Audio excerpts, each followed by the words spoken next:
நீ பள்ளிக்கூடத்துக்கே போகல, படிக்கல, பார்த்து படிக்கும் போதே 18 பிள்ளை, பாலியல் பலாத்காரத்தை பாலியல் பலகாரம்ங்கிறோம் அதிகாரத்தை வச்சுக்கிட்டு நீ எங்களை சேட்டை பண்ணிக்கிட்டு இதை எழுது அதை எழுது 2 வரி என் தாய்மொழியில் எழுதி அனுப்பின உனக்கு படிச்சுமா? அவ்வளவு ரோசம் இல்லாம ஏன்டா என் வரி வாங்குற? ஏன் வரி வாங்குற நீ?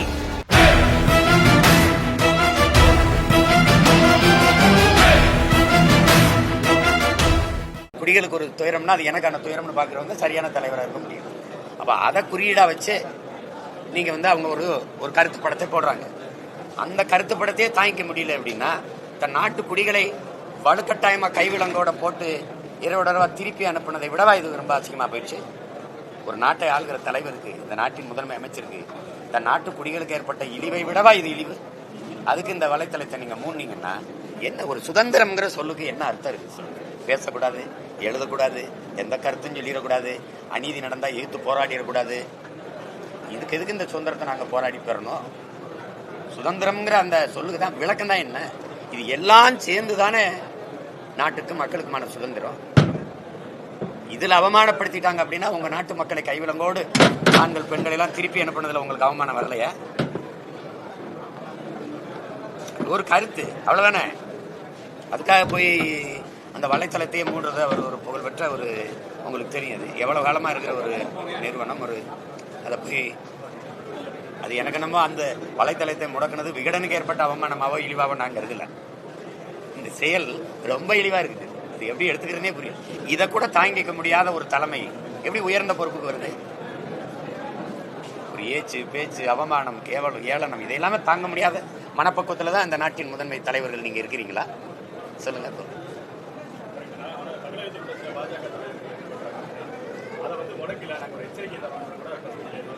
என்ன எதுக்கு எச்சரிக்கிறீங்க? எதுக்கு எச்சரிக்கிறீங்க? அங்க மோடி ட்ரம்பை எச்சரிங்கல்ல. என்ன எச்சரிக்கை? உங்களுக்கு எதிராக எது பேசினாலும் எச்சரிச்சு விடுவேன். நாங்களும் தான் உங்களை எச்சரிக்கிறோம், கொஞ்சம் கவனமா இருங்க, அதிகார நிலை இல்லை, ரொம்ப ஆடாதீங்க. நாங்களும் உங்களை எச்சரிக்கிறோம். எல்லாருமே இந்த இடத்துல உட்கார்ந்துட்டா இந்த நாற்காலி நிரந்தரம் நினைக்கிறது பாருங்களேன். அதுதான் உலகத்திலே கொடுமையானது. புரட்சி என்பது ஒரு தலையில் மாற்றம். கீழே இருப்பது மேலே வரும், மேலே இருக்கிறது கீழே வரும். வரலாறு எங்கிலும் காலச்சக்கரம் சுழண்டு கொண்டுதான் இருக்குது, அங்கே அப்படி நின்றது. அதனால இது நல்லா இல்ல. இது ஒரு ஜனநாயக நாட்டுக்கு அழகு இல்லை.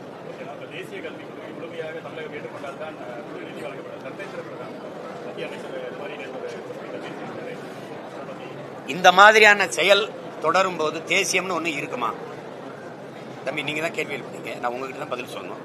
இந்த மாதிரியான செயல்கள் தொடரும் போது நீங்க சொல்ற தேசியம்னு ஒண்ணு இருக்குமா? இந்தியா ஒரு தேசிய அமைப்பு, தேசியமா பல தேசங்களில் ஒன்றி எல்லாருக்கும் தெரியும். ஆனா இது மாநிலங்களின் ஐக்கியம் தான், மாநிலங்கள் அவைதான். நீங்க பல்வேறு தேசிய இனங்கள் வெவ்வேறு நிலப்பரப்பில் கூடி வாழ்றோம், மாநில அமைப்புகளா மாநில. ஆனால் இந்தியாங்கிற ஒரு நாட்டுக்குள்ள நம்ம தேசிய ஒருமைப்பாடு இறையாண்மை எல்லாத்தையும் கட்டுப்பட்டு வாழ்றோம். இந்திய நாட்டின் குடிமக்கள். நான் சிட்டிசன் ஆஃப் இந்தியா. ஆனால் என் நேஷனாலிட்டி தமிழ், உங்க நேஷனாலிட்டி தெலுங்கு, உங்க நேஷனாலிட்டி கன்னடம். நாங்க எல்லாரும் சேர்ந்து இந்த நாட்டின் குடிமக்களா இருக்கிறோம். பல மொழி பேசக்கூடிய இன மக்கள் இங்க நிறைந்து வாழ்றோம். ஒவ்வொரு மொழிக்கும் ஒரு கலை, கலாச்சாரம், பண்பாடு, வாழ்க்கை முறை, வழிபாடு இப்படி எல்லாருக்கும் இருக்கு. ஒரே இனத்துக்குள்ள நாங்க தமிழர்களுக்குள்ள ஒரே சமூகம் அமைப்புங்கிற சாதிய குடி கட்டமைப்பு தேவர் அப்படின்னு வச்சுக்கிறோங்க. முக்குளம்னு 3 இதுல 3 விதமான சடங்கு முறைகள் இருக்கு. கல்லர் அக்கா மகளை திருமணம் பண்ணுவோம், மறவர் அக்கா மகளை பண்ண மாட்டோம், சேர்வார் அகமுடையர் அக்கா மகளை திருமணம் பண்ணுவோம். இங்க திருமண முறை ஒண்ணு, அங்க திருமண முறை ஒண்ணு. இங்க வழிபாட்டு முறை ஒண்ணு, அங்க வழிபாட்டு முறை ஒண்ணு. உங்களுக்கு விளங்குதா? நாங்க ராமநாதபுரத்துல சிவகங்கையில திருமணம்னா கறி வெட்டுவோம், கிடா வெட்டுவோம். கல்லர்கள் அங்க சைவம் போடுவாங்க. இப்ப இந்த ஒரு குடிக்குள்ளேயே இவ்வளவு கலாச்சார வாழ்க்கை இந்த முறைகள் இருக்கும்போது நீ எல்லாம் முடிச்சுக்கிட்டு ஒரே சட்டம் என் சட்டையும் உன் சட்டையுமே ஒன்னா இல்ல, என் சாப்பாடும் உன் சாப்பாடுமே ஒன்னா இல்ல. நீ காஞ்ச வரட்டி திம்ப சப்பாத்தியை திம்ப, நான் அதை திங்க மாட்டேன். இது கட்டாயமா சாப்பிடுனா பல மொழி பேசக்கூடிய மக்களினுடைய நாடு இது. அந்த எல்லா மக்களினுடைய மொழிவழி தேசிய இனங்களுக்கு முன்னுரிமை கொடுக்கணும். அதனால் அம்பேத்கர் அரசியல் சாசனத்தை வகுக்கும் போது இதுக்கு முன்னாடி இது இருந்தது இல்லை, நாம உருவாக்குறோம். ஆனால் இந்தியா ஒன்றுபட்ட ஒரு தேசமாக, ஒரு நாடாக, ஒருமைப்பாடு மிக்க ஒரு நாடாக இருக்கணும்னா எல்லா மொழிவழி மாநிலங்களுக்கு முன்னுரிமை கொடுக்கப்படணும்னு சொல்லிட்டு தான் எழுதுங்க. அந்த வரைவை உருவாக்குறாங்க. அது கொடுக்கப்படுதா? உன் மும்மொழி கொள்கை நீ ஒரு புதிய கல்விக் கொள்கைன்னு சொல்ற. அதுல என்ன இருக்குது? என்ன இருக்குது? 10ஆம் வகுப்பு 12ஆம் வகுப்பு அந்த இடத்திலேயே என் பிள்ளைகளுக்கு மன முதிர்ச்சி இல்ல. தேர்வுல தோற்றுட்டா தற்கொலை பண்ணிருதா இல்லையா? நீட்டு தேர்வு எழுதிட்டு தோற்றுவோமோங்கிற அச்சத்திலே இறந்துருது என் பிள்ளை. அவ்வளவு முதிர்ச்சியற்ற நிலையில் என் பிள்ளைகள் இருக்குது. ஏன்னா தோல்விங்கிறது இங்க பெரிய இழிவா கருதப்படுது. சமூகத்தை எதிர்கொள்ள முடியல என் பிள்ளைகளால. உடன்படித்த தோழர் தோழிகள், பெற்றோர்கள், உறவினர்களை சந்திக்க முடியாம மன உளைச்சல்ல மரண முடிவுக்கு போயிடும். வாழ்க்கையை முற்று வைக்கிறதுக்கு போயிடும். இந்த சூழல்ல நீ 3ஆம் வகுப்புல பொதுத்தேர்வு, 5ஆம் வகுப்புல பொதுத்தேர்வு, 8ஆம் வகுப்புல பொதுத்தேர்வுங்கிற 8 வயசுலதான் கல்வியிலேயே உலகத்தில் தலை சிறந்த நாடா இருக்கிற தென்கொரியா உலகத்திலே முதலிடத்தில் இருக்கிற நாடு 8 வயசுலதான் என் பிள்ளைகளை 1ஆம் வகுப்புலயே சேர்க்குது. நீ 8 வயசுல பொதுத்தேர்வு எழுத சொல்ற. ஒரு வேளை என் பிள்ளை தோத்துருச்சுன்னா அந்த பிஞ்சு நெஞ்சுக்குள்ள ஒரு நஞ்சு விதை விழுந்து பள்ளிக்கூடம் போறதுக்கு கல்வினாவே ஒரு கசப்பு ஏற்பட்டு அதோட அந்த வாழ்க்கை பொச்சிங்கிருமா இல்லையா? நான் கேட்கறதுக்கு நீங்க கேள்வி கேட்டி நான் பதில் சொல்றேன். நான் கேட்கறது பொச்சிங்கிருமா இல்லையா? 12ஆம் வகுப்புலயே தோத்தா என் பிள்ளை தாங்க முடியலன்னா 3ஆம் வகுப்பு, 5ஆம் வகுப்பு, 8ஆம் வகுப்பு என்ன அவங்களுக்கு என்ன ஆயிடுச்சு? இத்தனை வகுப்பு என் பிள்ளைகள் வைக்கிறேன். நீ இந்த நாட்டை ஆளுகிற இந்த அமைச்சர் பெருமக்கள், இந்த பிரதமர்கள், இந்த அமைச்சர்கள் எல்லாம் மருத்துவமா நீட் எழுது, நீதிபதியா தேர்வு எழுது, அதான் இது எழுது, எல்லாம் எழுது, IAS IPS தேர்வு எழுது. இந்த பிள்ளைகளா 8ஆம் 9ஆம் எல்லாத்துலயும் தேர்வு எழுது. நீ என்ன தேர்வு எழுதுற? நீ வா, நம்ம ஒரு நீட் வைப்போம், நம்ம ஒரு சிலபஸ் பொது பாடத்திட்டம் வைப்போம். நான் சட்டமன்ற உறுப்பினர் ஆயிட்டேன், அது பிரச்சனை இல்லை. நான் பாராளுமன்ற உறுப்பினர் ஆயிட்டேன், அது பிரச்சனை இல்லை. ஆனால் அதிகாரத்துக்கு அமைச்சரவையில் அமைச்சராகி ஆளுமை செலுத்தணும், நிர்வாகம் செய்யணும்னா அதுக்கு ஒரு தேர்வு வை, ஒரு தேர்வு. உலக இலக்கியம், வரலாறு, பொருளாதாரம், வேளாண்மை, சூழியல் இதெல்லாம் சேர்த்து ஒரு பாடத்திட்டமா வச்சு இதை படிச்சு ஒரு தேர்வை வச்சு அதுல தேர்ச்சி பெற்றவன் அதிக மதிப்பெண் வாங்குறவன் பிரதமர். என்ன சொல்றது? அதிக இது பண்றவன் உள்துறை அமைச்சர் அதிகமா வர்றது. அப்படி வச்சா யாராவது இந்த நாட்டுல இப்ப இருக்கிறவங்களுக்கு தலைவராக தகுதி வந்துருமான்னு பாருங்க. அப்படி ஒரு முறை வந்தா அறிவார்ந்த தலைமையை நாட்டுக்கு வந்துடும். நாடு மக்களும் நிம்மதியா இருக்கலாம். அப்படி இருக்கா? நீ பள்ளிக்கூடத்துக்கே போகல, படிக்கல, பார்த்து படிக்கும் போதே 18 பிள்ளை, பாலியல் பலாத்காரத்தை பாலியல் பலகாரம் அதிகாரத்தை வச்சுக்கிட்டு நீ எங்களை சேட்டை பண்ணிக்கிட்டு இதை எழுது, அதை எழுது. நாங்க போராடி சுதந்திரம் பெற்றது திருப்பி கொடி அடிமையா வாழ்றதுக்கு இல்ல தம்பி. உன் புதிய கல்விக் கொள்கை கட்டாய இந்திய சொல்லுது. சின்ன சின்ன நாடுகள், சிங்கப்பூர்ல என் தாய்மொழி ஆட்சி மொழியா இருக்கா இல்லையா? என் தாய் நாடா சிங்கப்பூர்ல என் தாய்மொழியில வணிக நிலவர நிறுவனங்களை பெயர் பழக இருக்கா இல்லையா? சிங்கப்பூர் மலேசியால இருந்து என் நாட்டுக்கு வரும்போது தமிழ்ல அறிவிப்பு இருக்கா இல்லையா? அரபு நாடுகள் இருந்து வரும்போது இருக்கா இல்லையா? ஜப்பான்ல தொடர்வண்டி பயண சீட்டுல என் தாய்மொழியில அச்சிடப்பட்டிருக்கா இல்லையா? ஓ நாட்டுல இருக்கா? தலைநகர் சங்கம் வைத்து தமிழ் வளர்த்த மதுரைக்கு தமிழ்நாட்டின் தலைநகர்ல இருந்து நான் விண்ணூர்தியில பறந்தால் தமிழ் அறிவிப்பு இருக்கா? நீ ஒவ்வொரு தேசியத்தின் மொழியை சிதைத்து அழித்து ஒரே மொழி, ஒரே மதம், ஒரே நாடாக்க துடிக்கிற. இது மாதிரி ஒரு தேச துரோகம், தேசத்தை பிரித்தாளுகிற கூறு போடுற சூழ்ச்சி திட்டம் ஏதாவது இருக்கா? எல்லா நாடுகளையும் பல மொழிகள் ஆட்சி மொழியா இருக்கு. ஏன் 22 மொழி இந்தியாவில் ஆட்சி மொழியா இருந்தா என்ன சொல்லு? நீ என்னுடைய வரியை பூரா எடுத்துட்டு போற, ஆனா கடிதம் அனுப்பும் போது இந்தி இங்கிலீஷ்ல அனுப்புற. 2 வரி என் தாய்மொழியில் எழுதி அனுப்புனா உனக்கு பட்டுக்குமா? அவ்வளவு ரோசம் இல்லாம ஏன்டா என் வரி வாங்குற? ஏன் வரி வாங்குற? நீ ஏன் வாங்குற? ஒரே மொழிங்கிற இந்தி எப்ப வந்தது சொல்லு? நான் எப்ப வந்தேன்னு சொல்றேன். நான் உலக மொழிகளின் மூத்த மொழி. அதை நாட்டின் பிரதமரே சொல்றாரு. உலக மொழிகளின் மூத்த மொழி தமிழ் என் நாட்டில் இருக்கிறது பெருமை. இந்திய மொழிகளின் தொன்மையை தமிழிலிருந்து அறியலாம். நான் சொல்லல தம்பி, முதன்மை அமைச்சர் ஐயா மோடி அவர்களே சொல்றாங்க. அந்த மொழிக்கான முன்னுரிமை என்ன? நான் 50,000 ஆண்டுகளுக்கு மூத்தவன். உலக மொழி ஆய்வறிஞர் எல்லாம் சொல்லிட்டான். நீ 500 ஆண்டுகளையே தொடல. அப்ப உன் மொழி எல்லா மாநிலங்களையும் நீ வந்து பரப்பணும் நினைச்சா எப்படி சொல்லு? எப்படி இது எப்படி இந்தி படி, இந்தி கட்டாயம் படினா எப்படி? அது எங்க போய் நிறுத்தும்னா, எனக்கு விருப்பமில்லாத உணவை நீ வழிகட்டாயமா ஊட்டினிய உள்ள தள்ளினா நான் உன் நெஞ்சில தான் வாந்தி எடுத்து விடுவேன். அதான் நடக்கும். அப்ப நீ என்ன செய்யணும்? அவரவர் மொழி அவரவருக்கு. கெடுவாய்ப்பா வெள்ளக்காரன் நம்மளை ஆண்டுட்டோம். பொது மொழி ஒரு தொடர்பு மொழி இங்கிலீஷ் இருக்கு. விரும்பினால் உலக மொழி எல்லா மொழியும் நாங்க கற்கிறோம், இந்தி உட்பட. அப்படி வேணா ஒண்ணு செய்வோம். இந்தி தாய்மொழியாக கொண்ட மாநிலங்கள்ல எங்க மொழியை கத்துக்கிறீங்க, தமிழை கத்துக்கிறீங்க, தெலுங்கு கத்துக்கிறீங்க. நாங்க இங்க நீ இந்திய மட்டும் படினா ஏன் தெலுங்கு கத்துக்கூடாதா, மலையாளம் கத்துக்கூடாதா, கன்னடம் கத்துக்கூடாதா, எங்கள் தாய்மொழி தமிழை கத்துக்கூடாதா? என்ன சேட்டை இது? இந்திய தாய்மொழியாக கொண்ட மாநிலங்களில் அது ஆட்சி மொழி, அதிகார மொழி, பண்பாட்டு மொழி, பயன்பாட்டு மொழியாக இருக்கட்டும். எனக்கு தெலுங்கு இருக்கட்டும், அவருக்கு தமிழ் இருக்கட்டும், அவருக்கு கன்னடம் இருக்கட்டும், அவருக்கு உருது இருக்கட்டும், அவருக்கு போச்சுபுரி இருக்கட்டும், அவருக்கு பீகாரி இருக்கட்டும், அவருக்கு குஜராத்தி இருக்கட்டும். தொடர்புக்கு ஒரு பொது மொழி வேணும், அது ஆங்கிலத்தை வச்சுக்கணும். அவ்வளவுதானே? நீ கட்டாயமா இந்திய படிச்சே தீரணும். இந்தி படிக்காம இருக்கும். விரும்பினாலும் எங்க பிள்ளையை கற்கிறாங்க. இப்ப என் கூட என் தம்பி எல்லாம் எனக்கு விருப்ப ஓய்வு ராணுவத்திலிருந்து பெற்றுட்டு எனக்கு பாதுகாப்புக்கு இருக்கிறாங்க. போய் இந்தி கத்துக்கிட்டாங்களா இல்ல இந்தி கத்துக்கிட்டு ராணுவத்தில் சேர்ந்தாங்களா? நாங்க ஈழத்திலிருந்து அடிச்சு ஏதிலிகளை விரட்டப்பட்டோம். பல நாடுகளில் போய் நாங்க குடிபெயர்ந்துட்டோம். பிரான்ஸ்ல போய் பிரெஞ்சு கத்துக்கிட்டோம். படிக்கிற பிரெஞ்சு என் மக்கள் பேசுறாங்க.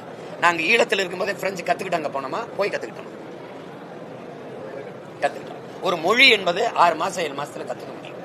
ஆனால் தாய்மொழியில் நல்ல அறிவு புலமை தெளிவு இருந்தால் உலக மொழிகள் எம்மொழியும் எளிதாக கற்றுக்கொள்ள முடியும். அதுதான் இப்ப நீங்க கட்டாயமா இதை படின்னு சொல்றதுக்கான நோக்கம் என்ன? 1.5 கோடி இந்திக்காரனை திணிச்சிட்ட. ஏற்கனவே இந்தி நாடா மாத்திக்கிட்டு இருக்கேன். நீங்க இதுல இந்திய வேற திணிக்க நினைக்கிறேன். அதனால எந்த ஒரு தேசிய இனத்திற்கும் கொள்கை மொழி ஒரே மொழியா தான் இருக்க முடியும். அவரவர் தாய்மொழி தான் இருக்க முடியும். தொடர்பு மொழி பயன்பாட்டு மொழியாக ஆங்கிலம் இருக்கலாம். தேவை மொழி அவசியம் தேவை அப்படின்னா எந்த மொழி இருக்கலாம், அதுல இந்தி இருக்கலாம். அப்படிதான் நீங்க கட்டாயமா நீ படினா நான் திரும்ப திரும்ப சொல்றேன். ஒரு சின்ன பையன் உட்காந்து ஓரத்துல ஏதோ பேசிட்டு இருக்கிறாங்க நினைச்சிட்டு இருக்கீங்க. நீங்க இன்னைக்கு முத்துவேல் கருணாநிதி ஸ்டாலின் அப்படின்னு ஒருத்தர் உட்கார்ந்து இருக்க இடத்துல என்னை மாதிரி ஒருத்தன் உட்கார்ந்து இருந்தேன்னு வச்சுக்கிறீங்க, என்ன நடக்குங்கிறீங்க? பல மொழிகள் என்றால் இந்தியா ஒரே நாடா இருக்கு. ஒரே மொழி என்றால் பல நாடுகள் பிறக்கும். இதை எந்த கொம்பனாலும் தடுக்க முடியாதுன்னு எழுதி வச்சிருக்கேன். தேவையில்லாம உன் தாய் அழகானவள் சொல்ல உரிமை தகுதி உனக்கு இருக்கு. என் தாய் இழிவானவள் சொல்ல உலகத்துல எவனுக்கும் தகுதியும் கிடையாது, உரிமையும் கிடையாது. ஒழுங்கா இருந்தது. விரும்பினால் எம்மொழியும் கற்போம், ஆனால் எங்கள் மொழி கற்போம். எங்கள் இனம் வாழ எம்மொழியும் கற்போம். நாங்கள் வாழ இந்தி படிப்போம், உருது படிப்போம், டச்சு படிப்போம், ஸ்பானிஷ் படிப்போம், பிரெஞ்சு படிப்போம். அது கத்துக்கிறோம். அதுக்காக அதை கட்டாயம் படிலாம் ஏற்க முடியாது. அதனால இந்த புதிய கல்விக் கொள்கையை இவங்க ஏற்கலைன்னா அது வரவேற்கத்தக்கது. ஆனால் அதற்காக நீ காசு கொடுக்க முடியாது அப்படின்னா அது கொடுங்கோன்மை, ஆணவத்தின் திமிரு ஆட்டம். அது சரியில்லை. இப்ப எங்க ஐயா இருக்கிறதுனால அவர் ஏதோ இருக்க. உனக்கு வரி வருவாயை பெருக்கி நீ மத்திய அரசுக்குன்னு நிதி ஏதுன்னு கேட்டா பதில் இருக்கா? நீங்க சொல்லுங்க, மத்திய அரசு எனக்கு நிதி தரல, உனக்கு நிதி ஏது? நான் கொடுத்ததானே, நான் கொடுத்துருக்கேன். எனக்கு முன்னாடி மகாராஷ்டிரா கொடுக்குது, அதுக்கப்புறம் கர்நாடகா கொடுக்குது. 4 மாநிலங்கள் தான் நாங்கள் பெரும் வருவாயை பெருக்கிறோம். அது 2வது இடத்துல நான் இருக்கேன். என்னோட காசை எடுத்து வச்சுக்கிட்டு எனக்கு தரமாட்டேன்னு சொன்னா இது எப்படி, என்ன கருத்தில் எடுத்துக்கிறது, என்ன கவனத்தில் எடுத்துக்கிறது? இப்போ நீ எனக்கு தர முடியாது, அவ்வளவுதானே. நான் உனக்கு என் மாநிலத்திலிருந்து வரி வருவாய் தர முடியாது. அவசரமா ஒரு சட்டசபையை கூப்பிட்டு எல்லா உறுப்பினர் ஒப்புதலும் போட்டு இவன் எதை எதிர்க்கிறவன் ஏற்கிறவன் தெரியும். எனக்கு வருவாய் நிதிநிலை அறிக்கையில எனக்கான உரிய நிதியை ஒதுக்கானாலும் பேசப்பட்டு எனக்கு இருக்கணும்னு பேசினா அது எவ்வளவு பெரிய அயோக்கியத்தன்மை பண்ணணும். சட்டசபை கூப்பிட்டு நமக்கு நிதிநிலை அறிக்கையில நம்மளை நிராகரிக்குது, நமக்கு வரி நமக்கு உரிய நிதியை ஒதுக்கி தரமாட்டேங்குது, ஆசிரியர்களுக்கு சம்பளம் கொடுக்க முடியல, இவ்வளவு நெருக்கடியை நமக்கு உருவாக்குது.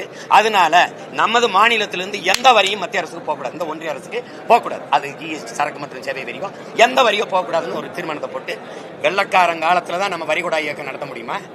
இந்த கொடுங்கன் இந்த கொள்ளக்கார ஆட்சி இது கொள்ள தானே. என் வரியை எடுத்துட்டு போயிட்டு எனக்கு தர முடியாதுன்னு சொல்றது கொள்ளையா? சாத்தியம் என்ன பண்ணி போயிருவேன்? நான் செய்யறேன், என்ன பண்ணி போயிருவேன்? சாத்தியம் இல்லைன்னு எப்படி சொல்றீங்க? உனக்கு மட்டும் எப்படி இந்த அதிகார திமிர் வந்தது? உன்னுடைய ஆதிக்கம் என் மேல நீ அத்துமீறி இந்த மாதிரி செய்யும்னா என்னுடைய அரசு அதிகாரம் என்ன செய்ய? வேடிக்கை பார்த்துக்குமா? ஐயா சாமி நீங்க என்ன சொன்னாலும் கேட்கிறேன். அதுக்கா இது 8 கோடி மக்களினுடைய உரிமை பிரச்சனை, தன்மான பிரச்சனை, இது இனமான பிரச்சனை. இதை இங்க இருக்கிற ஆட்சியாளர்கள் செய்ய முடியாம புலம்பிக்கிட்டு என்ன செய்ய, இதை தர மறுக்கிறார்களே பாருங்கள், இது எப்படி செய்கிறார்கள், இந்த நிதியை நமக்கு புலம்பிக்கிட்டு இருக்கிறதுக்கு ஒரு அதிகாரம், அதுக்கு 40 பாராளுமன்ற உறுப்பினர்கள். இது கேவலம். தர முடியாது போய. ஒரு பெரிய மாநாடு போடுவோம், பேரணி நடத்தும், எல்லாரும் கட்சி. கர்நாடகால எந்த ஒரு பொது பிரச்சனைக்கு கொடியை கீழே போட்டுறான், அவன் மாநில கொடியை தூக்கிறான். நடக்குதுல்ல?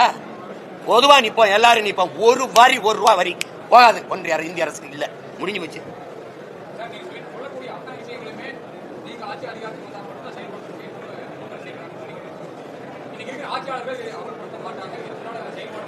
ஏன் முடியாதுன்னு கேளுங்க.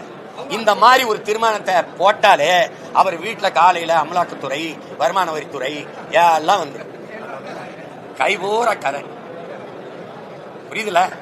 இப்ப எனக்கு என்னையே ரைட் தான் போட முடியும். இன்கம் டாக்ஸ், இடி, ஐடி எல்லாம் போட முடியாது. ஏன்னா இல்ல.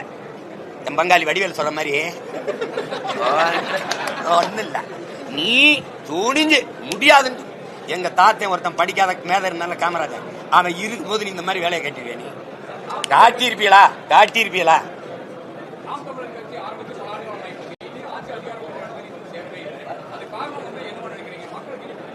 நீங்க எனக்கு வாக்கு செலுத்தினீங்களா? நீங்க எனக்கு வாக்கு செலுத்தினீங்களா? செலுத்தினீங்களா? நீங்க தான் காரணம்.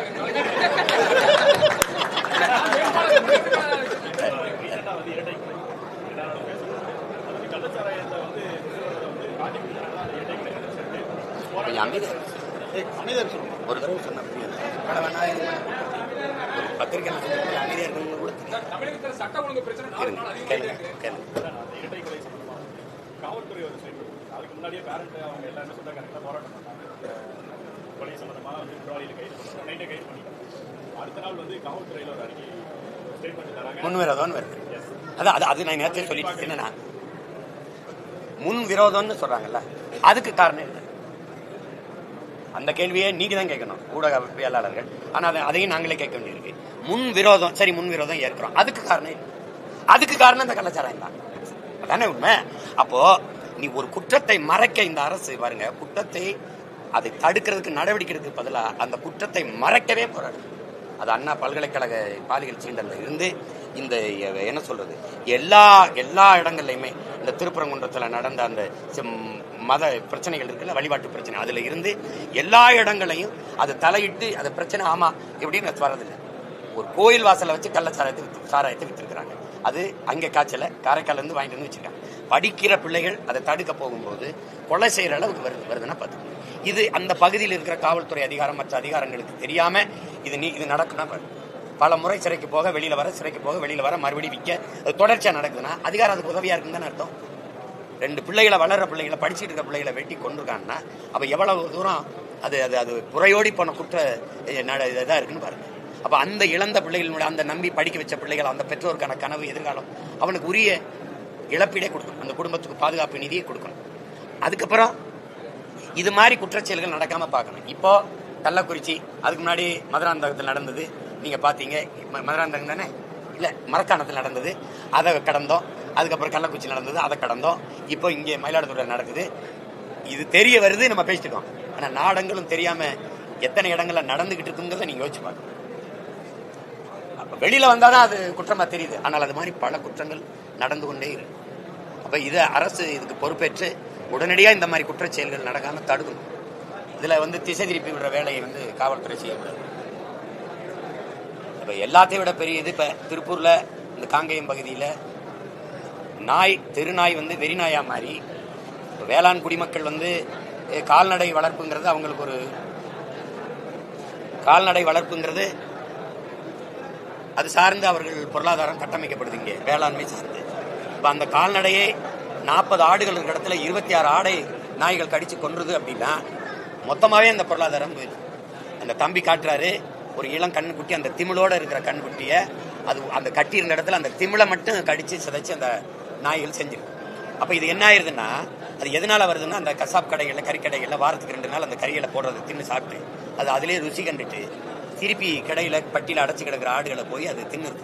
பெரிய பொருளாதாரத்தை செய்யுது. இப்ப இதுல என்னன்னா, இந்த 6 மாச காலத்துல 900 ஆடுகளை அது கொலை செஞ்சு கொண்டு தீர்வு இப்ப நம்ம வேளாண்குடி மக்கள் கேட்கிற முதல் தீர்வு, இழந்த ஆட்டிற்கு ஏதோ ஒரு இழப்பீடு 1000-500 கொடுக்கறது சரியில்லை. சந்தை மதிப்பு, ஒரு ஆட்டின் விலை சந்தை மதிப்பு இன்னைக்கு எவ்வளவு இருக்குது? 1 கிலோ கறி உங்களுக்கு தெரியும் 1000 ரூபாய்க்கு இன்னைக்கு சந்தை மதிப்பு என்னவோ அந்த உரிய இழப்பீட்டை நம்ம புலவர் குடிகளுக்கு கொடுக்கணும். திருப்பி இந்த நாய்கள் இதை அதுல ஒரு கொரிய இது பண்ணா, இந்த ஆடை கடிச்சு தின்றுன்னு ஒரு நாயை அடிச்சு கொண்டு புதைச்சிடுறாங்க. அதை ஒரு தம்பி எடுத்து போட்டுறாரு. ஹரியானால இருந்து அந்த உயிர் காப்ப இந்த விலங்குகள் நலத்தில இருந்து 21 பேர் மேல வழக்கு அப்படின்னா, 900 ஆடுகளை நாய் கடிச்சு கொன்னது மேல இல்லாத நடவடிக்கை. ஒரு நாயை கொன்னதுன்னா எல்லா உயிர்களையும் நேசிக்கிறதா நம்ம மாண்பு. ஆனால் அந்த உயிர் இன்னொரு உயிரை தாக்கி அளிக்கும்னா அதை தடுக்க வேண்டிய பொறுப்பும் கடமையும் அரசு. அதுதான் நியாயம். திராவிட மாடல் ஆட்சியில அதுதான் நியாயம். அதை எல்லாத்தையும் நீங்க எனக்கிட்டே தான் முறையிடுறீங்களே ஒழிய, இதுதான் கொடுமைங்கிறது. பாதிக்கப்பட்டு நிக்கிற விவசாயி பக்கத்துல நிக்க வேண்டிய அதிகாரம் இப்ப என்னன்னா, ஒரு நாய்க்கு இருக்கிற மதிப்பு நமக்கு இல்லையாடான்னு விளங்குதா? அதை அரசு கவனத்தில் எடுக்கணும். அந்த வெறி நாய்களை அப்புறப்படுத்துறதுக்கு, வேற இடத்துக்கு கொண்டு போறதுக்கு, அதுக்கு அல்லது விலங்கியல் காப்பகங்களை ஒப்படைச்சு அதை சரி பண்றதுக்கு பார்க்கணும். இல்லைன்னா ஒவ்வொரு நாளும் இரவுலையும் வேளாண்குடி மக்கள் பதட்டத்தோடு இருக்க முடியாது. இந்த ரத்தத்தை சுவைச்சு பழகி இந்த நாய்கள் ஆடு கிடைக்கலன்னா தெருவில் விளையாடுற பிள்ளைகளை கிடைக்கும். நீங்கள் பார்க்குறீங்க இந்த மாதிரி குழந்தைகளுடைய புறவலையை கடிக்கிறது இதெல்லாம் வெளியில் மக்கள் நடமாட முடியாது. ரொம்ப கோரமான நிகழ்வுக்கு கொண்டு போய் விட்டோம். அதை அரசு கவனத்தில் எடுத்து உடனடியாக அதை எடுக்கணும். இழந்த வேளாண்குடி மக்களுக்கு உரிய இழப்பீடை கொடுக்கணும். சும்மா ஒரு 2000 கொடுத்தேன் 3000 கொடுத்தேன் 26 ஆடை இழந்தவருக்கு 10,000 கொடுத்து என்ன பண்ணுவார்? உரிய இழப்பீடை கொடுக்கணும். அதுதான் என்னுடைய கருத்து.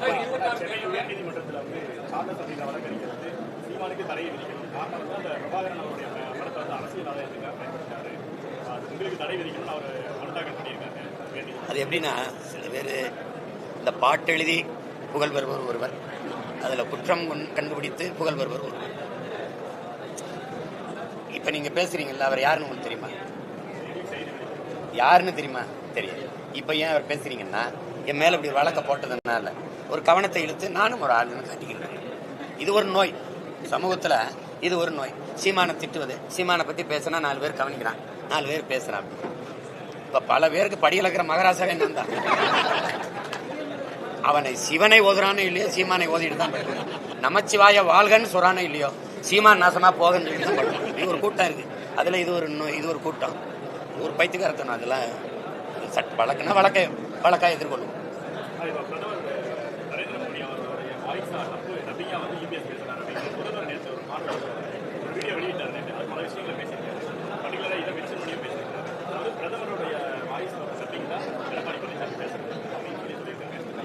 அது பல தடவை இவரே அது மாதிரியான வாய்ஸ் கொடுத்துருக்காரு.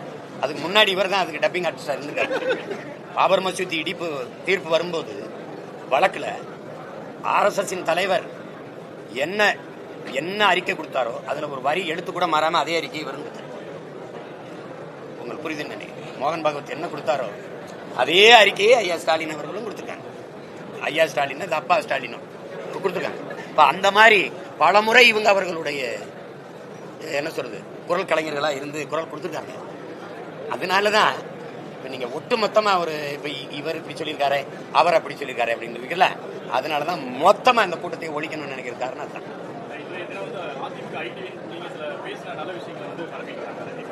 எது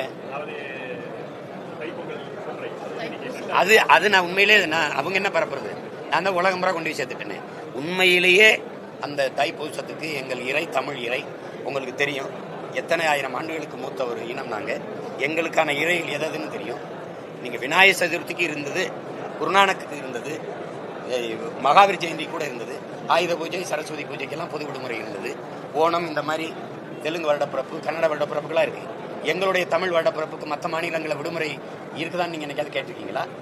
குருநானக்கு மகாவீர்களாம் விடுமுறை விட்ட தமிழ்நாடு எங்களுடைய மூதாதை உலகத்திற்கு எல்லா மானுடனுக்கும் மதம் இதெல்லாம் தாண்டி மொழி எல்லாம் தாண்டி உலகமெங்கும் இருக்கிற எல்லா இனத்தவருக்கும் எல்லா மக்களுக்கும் ஒரு நன்னறியை கொடுத்த பெருமகன் எங்களுடைய வள்ளுவ பெருமகனார். அவருடைய நாளுக்கு எந்த மாநிலத்திலாவது விடுமுறை இருக்குன்னு நீங்க கேட்டதுண்டா? இல்லை. இந்த பொதுமை இந்த ஜனநாயகம் தமிழனுக்கு மட்டும்தான் இருக்கும். அப்படி இருக்கும்போது எங்களுடைய இறை முருகனுக்கு பொது விடுமுறை இல்லை. இப்போ பழனினா அந்த இடத்துல மாவட்ட ஆட்சியர் விடுமுறை விட்டுருப்பார். திருச்செந்தூர்னா அந்த இடத்துல பொதுவாக ஒரு விடுமுறை இல்லை. அதை நான் முதலாக அம்மையார் ஜெயலலிதா இருக்கும்போது நான் திருமுருக பெருவிழா எடுத்தேன். நான் அப்போ போய் கேட்டேன், இந்த மாதிரி உங்களை மாதிரி ஊடகவியலாளர் சந்திச்சு கோரிக்கை வச்சேன். அவங்க தரலை. அதை அந்த நேரம் அப்போ விட்டு அப்புறம் அடுத்து அவங்க மரணித்த பிறகு ஐயா முதல்வரான பிறகு நான் போய் சந்திச்சு கோரிக்கை வச்சேன். அதையும் இந்த தஞ்சையை பாதுகாக்கப்பட்ட வேளாண் மண்டலமாகவும் அறிவிக்கணும்னு 2 கோரிக்கை வச்சேன். அது தஞ்சையை பாதுகாக்கப்பட்ட வேளாண் மண்டலமாக அறிவிச்சிட்டாங்க. அப்புறம் இதை அறிவிச்சிருக்கேன். அவங்க கேட்டாங்க, உண்மையிலேயே நமக்கு தைப்பூசத்துக்கு பொது விடுமுறை இல்லையா தம்பி? இல்லை. குறிச்சுக்கிட்டு நான் முருக பக்தன் தான், என்னுடைய பேரே பழனிசாமி தானே, நான் என் தோட்டத்திலேயே முருகன் கோயில் கட்டி வழிபடுறேன், நான் உறுதியாக நம்ம பண்ணிடலான்னாங்க. அந்த நேரம் சிஐ போராட்டம் தொடர்ச்சியாக வந்ததுனால அது நம்ம இப்போ விட்டோம்னா ஒரு மாதிரி வரும், கொஞ்சம் பொறுங்கன்னு சொல்லி அந்த போராட்டம் முற்று பெற்ற பிறகு ஓராண்டு கழித்து தைப்பூசத்துக்கு பொது விடுமுறை விட்டாங்க. அந்த பெருமை வரலாற்றிலே அது ஐயா எடப்பாடி பழனிசாமிக்கு அது இருக்கு, அதில் மறக்க முடியாது. அதை நானே கேட்டு பெற்றேன், அதை நானே சொல்றேன். அந்த இதை கொடுத்தது அவர் தான்.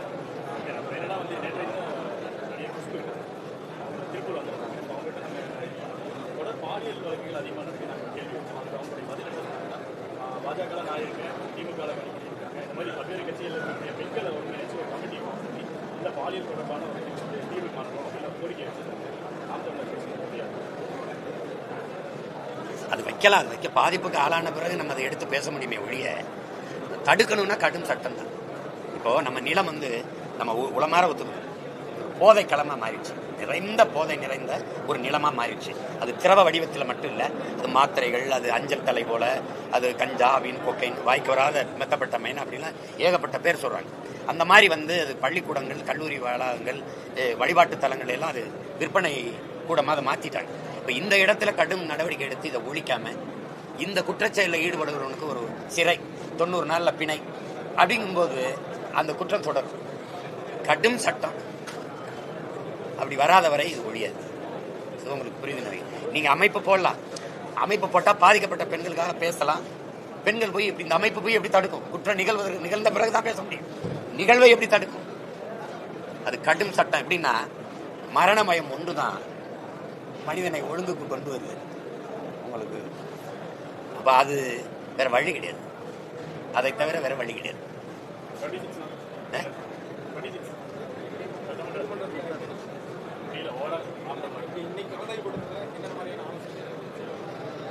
நாங்க 234 தொகுதியிலையும் போட்டிடுறோம். 117 பெண்களுக்கு வாய்ப்பு கொடுக்குறோம், 117 ஆண்களுக்கு வாய்ப்பு கொடுக்குறோம். ஒடுக்கப்பட்ட நிராகரிக்கப்பட்ட தமிழ் சமூகங்களுக்கு, வேற மொழி பேசக்கூடிய வேற மாநிலத்திலிருந்து வந்தவங்களுக்கு கூட இங்க வாய்ப்பு இருக்கு, அரசியல் அதிகாரம் இருக்கு. ஆனால் எங்கள் ஆதி குடிகள் இருக்கு, முடிதிருத்துற மருத்துவர் குலம், வண்ணார்கள், குயவர்கள், ஆதி தாய்க்குடி குறவர்கள், போயர்கள், ஒட்டர்கள், சாலியர்கள், இதெல்லாம் கேள்விப்பட்டிருக்கீங்களா? தமிழ் குடிகள் தான். எந்த அதிகாரமும் எந்த அரசியல் அங்கீகாரமும் இல்லை. அவர்களுக்கெல்லாம் நாங்கள் தேர்தலில் கொடுத்துக்கிட்டு வர்றோம். இந்த வாட்டியும் கொடுப்போம். அப்படி மாற்று அரசியல்னா இதெல்லாம் செய்யறதா மாற்று அரசியல். பல பொது தொகுதிகளில் ஆதி தமிழ் குடிகளுக்கு நிற்க வாய்ப்பு கொடுக்கும். இதுல வெறும் எண்ணிக்கையில் இளைஞர்கள் பங்கேற்று தேர்தல் களத்தில் நிற்பார்.